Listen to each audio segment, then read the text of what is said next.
하겠습니다.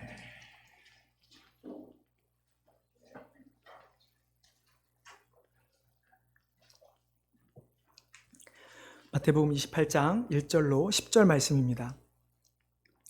한 절씩 교독하겠습니다. 안식일이 다 지나고 안식 후 첫날이 되려는 새벽에 막달라 마리아와 다른 마리아가 무덤을 보려고 갔더니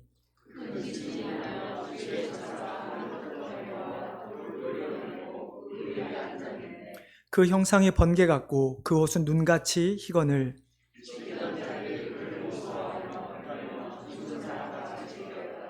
천사가 여자들에게 말하여 이르되 너희는 무서워하지 말라. 십자가에 못 박히신 예수를 너희가 찾는 줄을 내가 아노라.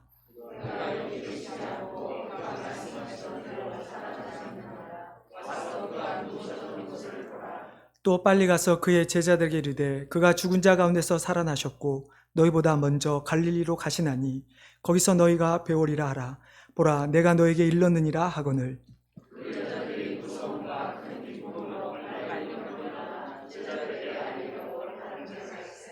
예수께서 그들을 만나 이르시되 평안하냐 하시거늘 여자들이 나아가 그 발을 붙잡고 경배하니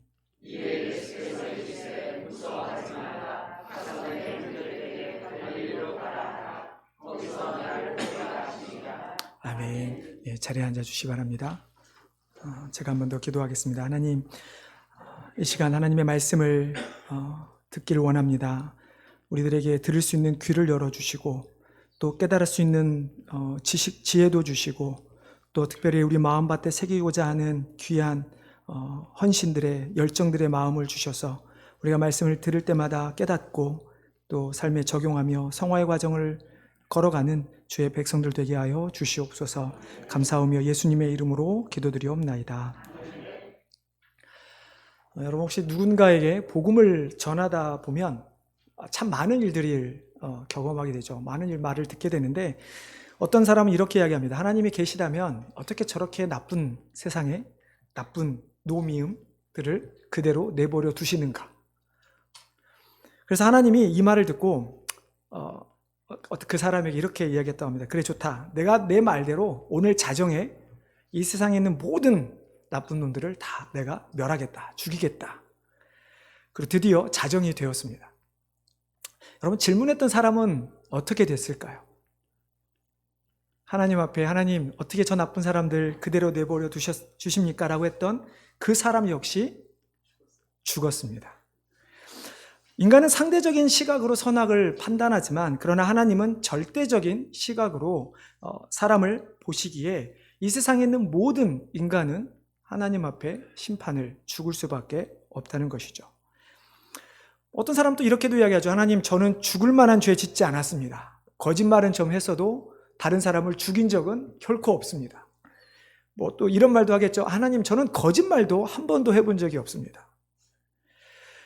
그런데 중요한 것은 하나님은 단순히 우리가 말을 하고 우리가 행동으로 짓는 죄 외에도 우리가 마음속으로 다른 사람들을 미워하고 다른 사람에게 불평하는 죄까지도 다 알고 계신다는 것입니다. 그래서 예수님께서는 산상수훈에서 이렇게 말씀하셨죠. 형제에게 라가라 하는 자들, 형제에게 미련한 놈이라고 하는 자들 모두 심판을 받게 되리라. 그들도 살인자라고 이야기를 합니다. 새 번역을 보면 라가는 얼간이로 번역을 했고요. 미련한 놈은 바보로 번역을 했습니다. 모르겠으면 여러분 살아가면서 한 번도 그런 말을 안 해보신 분들이 역시 또 있을지도 모르겠습니다. 그런데 쉬운 성경을 보니까 라가라고 하는 말을 이렇게 번역을 했습니다. 나쁜 말을 한 사람. 여러분 나쁜 말을 안 해보신 분들 계신가요? 나쁜 말이라고 하는 것은 우리가 단순히 욕을 이야기하는 것만이 아니라 상대방이 내 말을 들었을 때 기분 나빠할 모든 것이 다 나쁜 말이 되는 것입니다. 그렇기 때문에 우리 인간은 하나님 앞에서 절대로 선한 자로 남을 수가 없는 것이죠.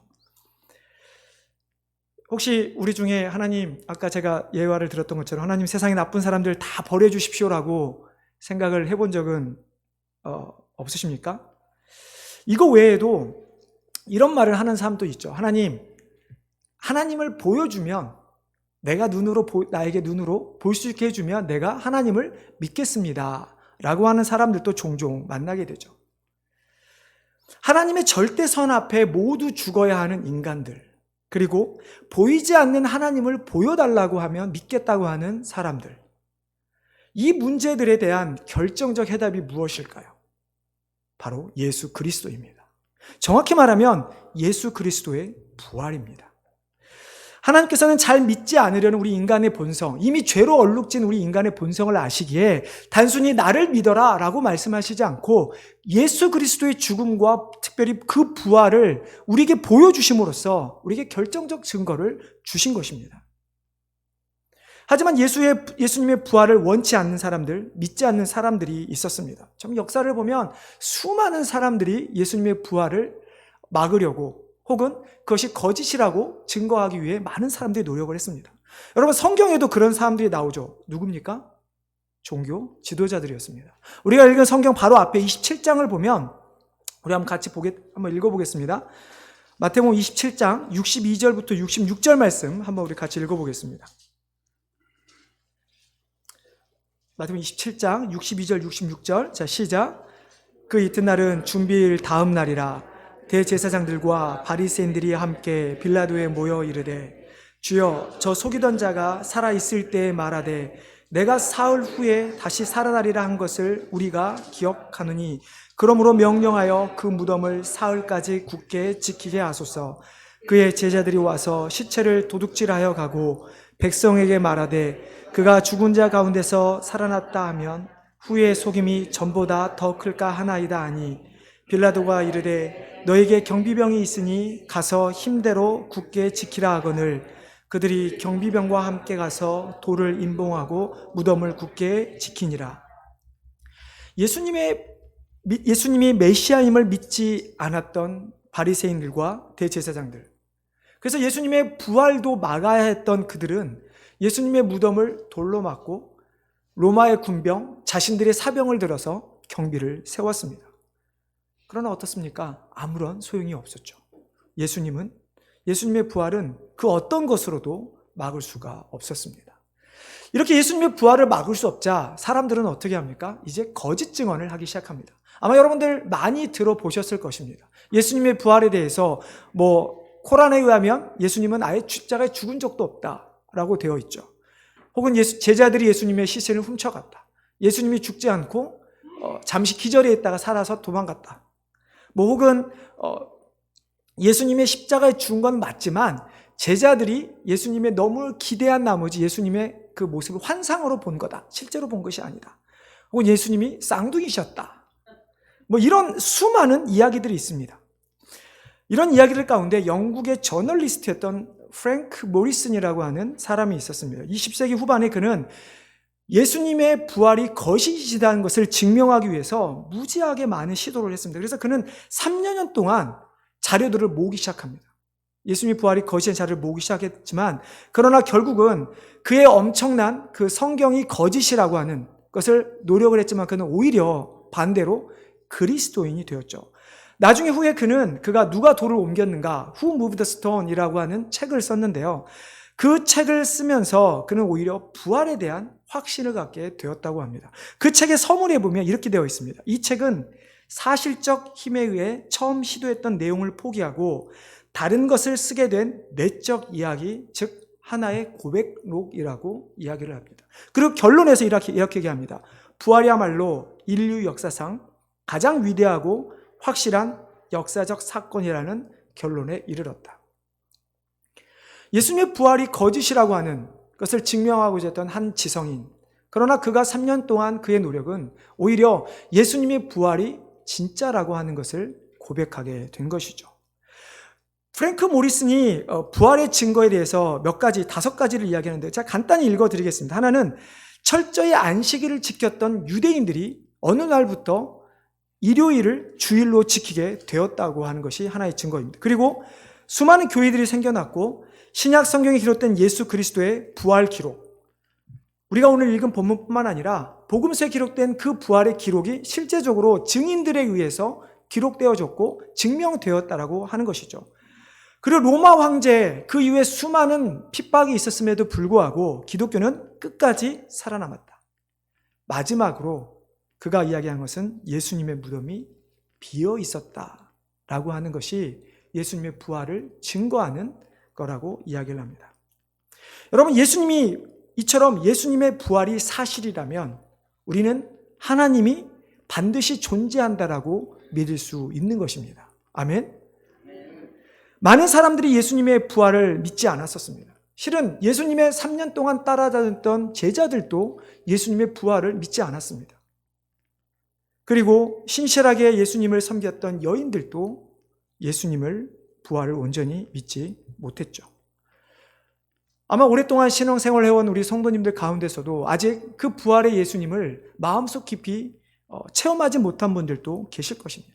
그러나 너무 자책하지 마십시오. 그것은 하나님께서 하실 일이지 어떤 우리의 생각이나 우리의 노력으로 예수님의 부활을 깊이 체험할 수 있는 것은 결코 아니기 때문입니다. 그래서 오늘 말씀을 통해 성령님의 그 은혜를 통해 오늘 부활하신 주님에 대한 믿음을, 확신을 한번 해보는 시간이 되시기를 주님의 이름으로 축원합니다. 예수님이 십자가에 죽으신 후 3일째 되던 날 예수님은 안식 후 첫날 새벽이 되었습니다. 1년의 여인들이 주님이 장사된 무덤으로 갔습니다. 이들은 왜 갔을까요? 예수님의 부활을 기대하는 마음으로 그 여인들은 예수님의 무덤으로 갔을까요? 오늘 본문과 평행 본문인 마가복음에 보면 이렇게 나와 있습니다. 그 여인들은 예수님이 죽기 전에, 예수님이 장사되기 전에 이미 예수님의 몸에 바를 향품을 사두었습니다. 당시 유대인의 풍습은 사람이 죽으면 그 몸에 향품을 바르고 그리고 장세를 지내는 것이었죠. 그러나 어찌됐든 정확하게 상황은 알 수 없지만 예수님의 몸에 향품을 바르지 않았었던 건지 아니면 여인들이 자신들이 바르길 원했는데 바르지 못했던 것인지 이 여인들은 전날 사두었던 향품을 들고 예수님의 몸에 바르기 위해 무덤을 찾아갔던 것이죠. 예수님의 부활을 믿어서 찾아간 것이 아니었습니다. 그래서 그 여인들은 걱정을 합니다. 누가 과연 우리를 위해 이 돌을 옮겨줄까? 우리가 어떻게 돌을 옮기고 예수님의 몸에 향품을 바를 수 있을까?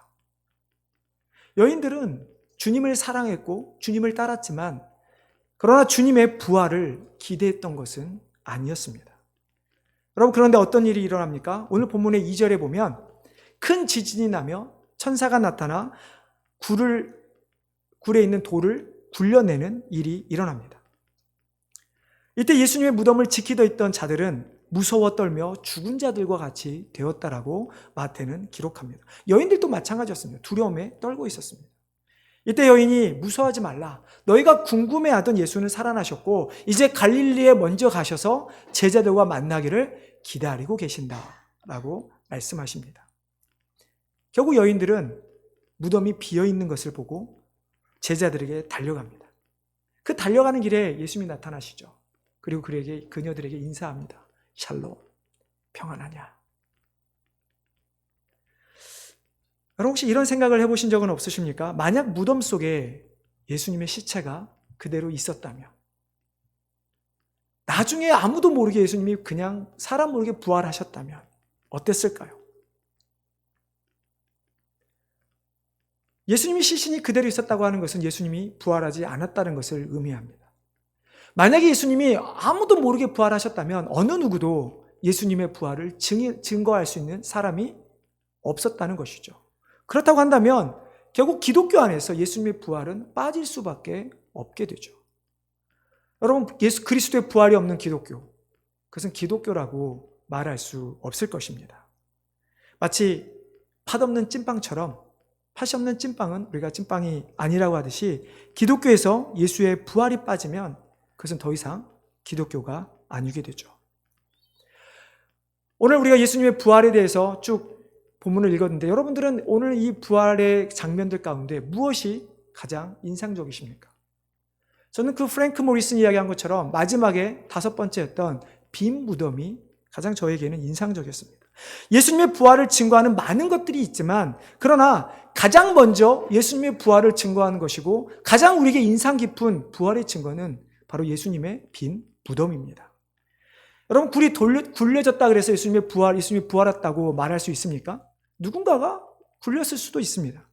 천사가 나타났다고 해서 그것이 예수님의 부활이라고 말할 수 있습니까? 예수님이 시신은 안에 있고 그냥 천사가 밖에 있어서 여인들에게 예수님이 부활했어라고 말할 수도 있을지도 모르는 것이죠.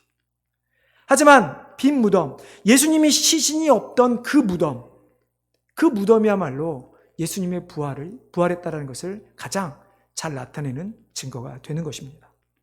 이미 서론에서 말씀드렸듯이 부활이 거짓이라고 하는 것을 증명하는 많은 가설들이 있지만 그들은 예수님이 부활하면 안 되기 때문에, 부활하면 자기들이 손해보기 때문에 믿고 싶지 않아서 만들어낸 거짓일 뿐인 것이죠. 여러분, 예수님의 무덤을 지키던 자들이 예수님의 측근들이었나요? 오늘 본문에 보면 예수님의 무덤을 지키던 자들은 종교 지도자들, 대제사장과 바리사인들의 사병들이었습니다. 또 다른 본문들을 보면 빌라도의 그 로마의 군인들이었습니다. 그런 그들이 무덤을 대충 지켰을까요? 아까 앞에서 말씀드렸지만 제자들이 도둑질해 가게끔 내두로 그들이 허술하게 지켰을까요? 아마 그랬으면 로마의 군법에 의해 사형당했을 것입니다. 그렇다고 제자들이 그 당시에 그 무덤은 동굴 같은 스타일입니다. 그러니까 사람이 걸어서 들어갈 수 있는 그런 스타일인데요. 그것을 막는 돌이 얼마나 컸겠습니까? 한 사람이 몰래 와서 살짝 굴리고 할 수 있는 그런 상태였을까요? 그럼에도 불구하고 무덤은 비어 있었습니다. 그리고 예수님께서는 부활하신 것이죠. 물론 누가복음에 보면 무덤을 본 여인들은 처음에 근심하였습니다. 예수님이 어디 갔지? 예수님의 시신이 어디 갔지? 우리가 향품을 발라야 하는데. 그러나 천사의 말을 들은 그들은 예수님이 부활했다는 것을 깨닫게 됩니다.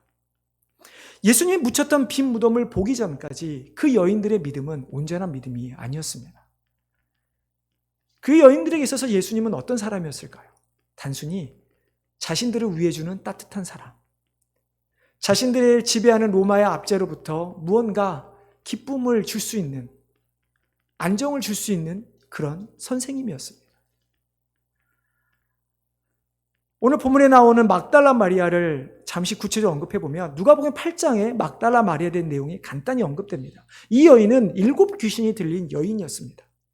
그러나 예수님께서 그 7 귀신을 쫓아내신 후에 예수님을 따랐고 다른 여인들과 함께 예수님을 공개했던, 예수님이 살아가는 데 필요한 것을 공급했던 여인 중에 한 사람이었습니다.